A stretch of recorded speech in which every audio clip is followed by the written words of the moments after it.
Assalamualaikum warahmatullahi wabarakatuh.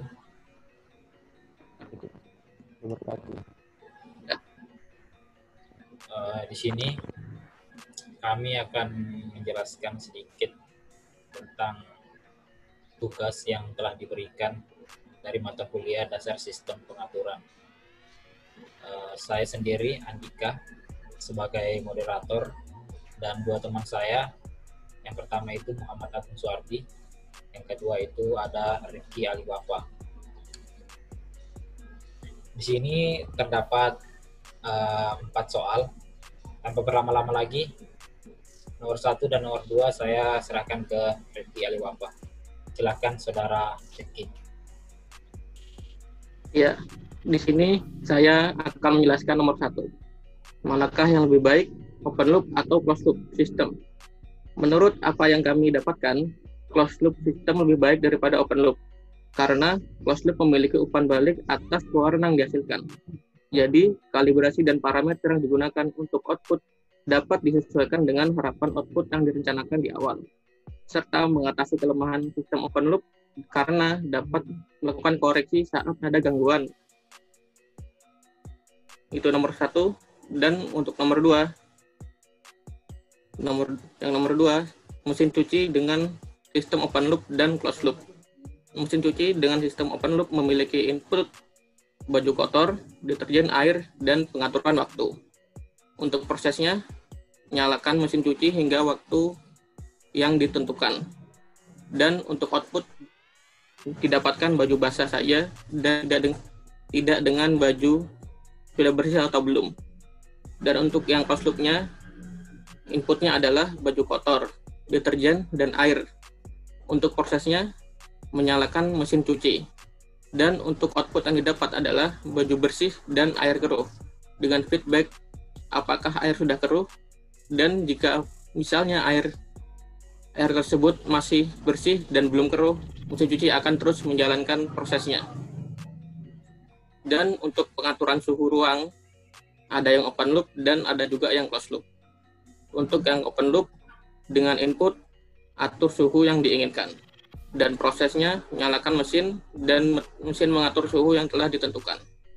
Dan untuk outputnya, didapat mesin bekerja sesuai dengan suhu yang diatur tanpa memodulikan lingkungan, tanpa memodulikan suhu ruangan tersebut.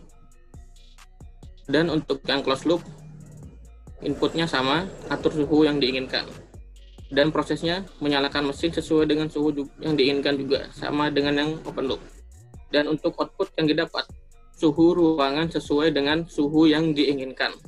Dengan feedback, apakah suhu ruangan sesuai dengan suhu yang diinginkan, dan kalau tidak sesuai, mesin akan terus menyesuaikan dengan suhu yang telah ditentukan. Nomor 2,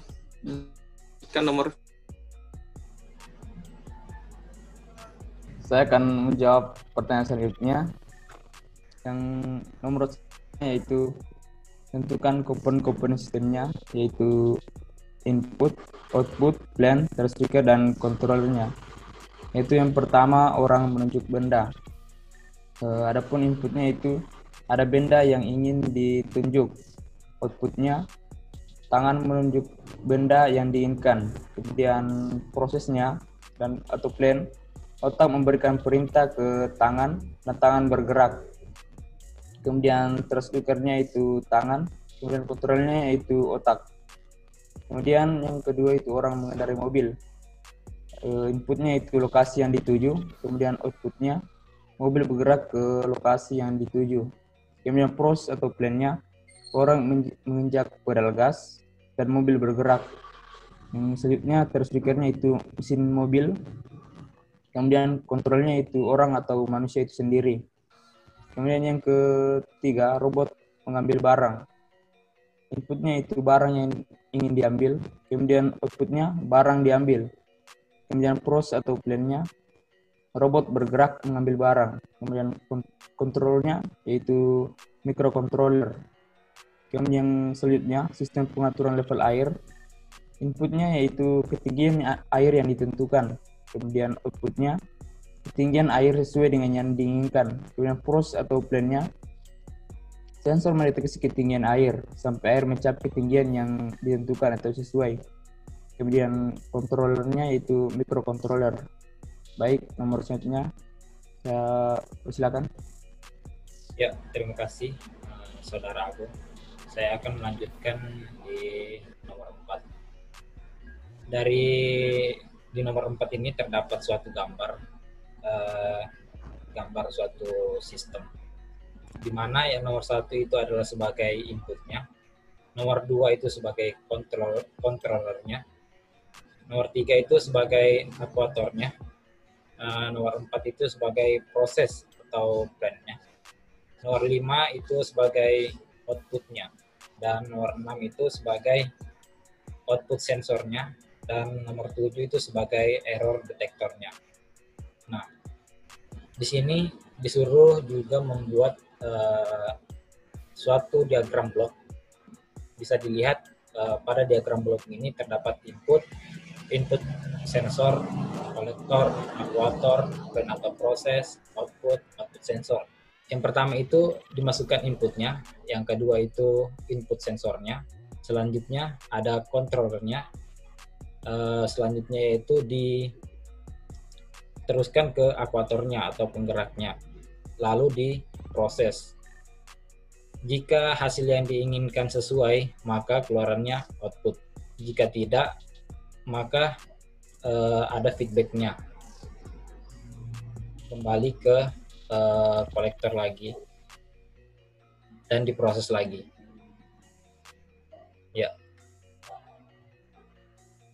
Terima kasih, mungkin itu saja yang dapat kami jelaskan. Kurang lebihnya kami mohon maaf. Saya akhiri. Wassalamualaikum warahmatullahi wabarakatuh.